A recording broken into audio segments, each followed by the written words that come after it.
Hello, this is Dr. David Billstrom coming to you from the 27th Annual World Congress of the American Academy of Anti-Aging Medicine, the leader in disease prevention, disease reversal, and longevity. So I saw a beautiful lecture today. I'm gonna kind of read off. This is one I kind of read off of.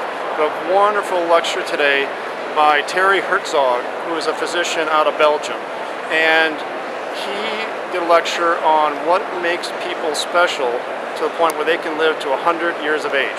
So what are the psychological aspects that lead to people having incredible longevity and living very active lives even up to the age of 100 and beyond? So the list that he compiled of what happens psychologically to these people will be as follows. So the first will be the will to live. You have to have the will to live. So they did a study and they asked people between the ages of 75 and 90, how many more years would you like to live? And they divided them into three groups. The ones that want to live less than 5, 5 to 10, or more than 10. And 10 years later, 68%, 2/3 of the people that only wanted to live less than 5 years were already dead, where the group that wanted to live more than 10 years, only 1/3 were dead, 66% were alive. So 2/3 were dead in the group that wanted to live less than 5 years, and 2/3 were alive in the group that wanted to live 10 years. The second one is adaptability. We have to be able to adapt to change as time goes on. Sense of purpose. Hobby, taking care of grandkids, taking care of pets, getting together the family album. Now, my aunt, my mom's sister, I'm going to give an example here.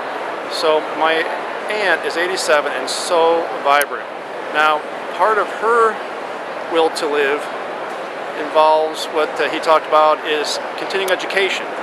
So my aunt, who was administrator at Cal Poly San Luis Obispo, a couple of years ago, she was still taking classes and she wanted to take first year Japanese. And she started taking it. Unfortunately, after a couple of weeks, there were so many freshmen that wanted to take it, they told her that she couldn't take it. But at the same time, she was taking other classes, she was volunteering an usher in the theater there, and then my aunt also loves football, University of Nebraska fan, and even in California, she'd get back to every home football game for Nebraska and about 2 games a year, away games, and she still does that. Now that she lives in Hawaii, she'll still get back for the Nebraska football games. Now, you need to remain active. What doesn't move rusts. Positive affect, so positive mental attitude.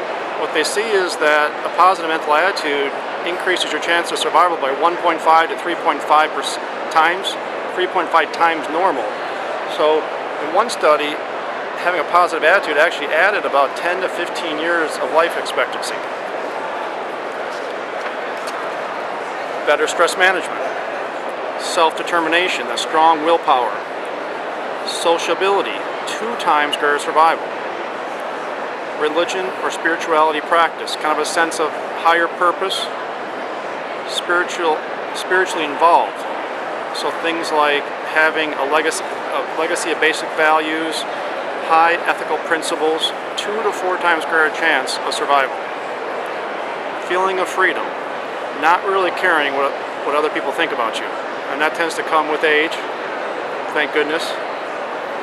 Feeling young at heart. And then humor.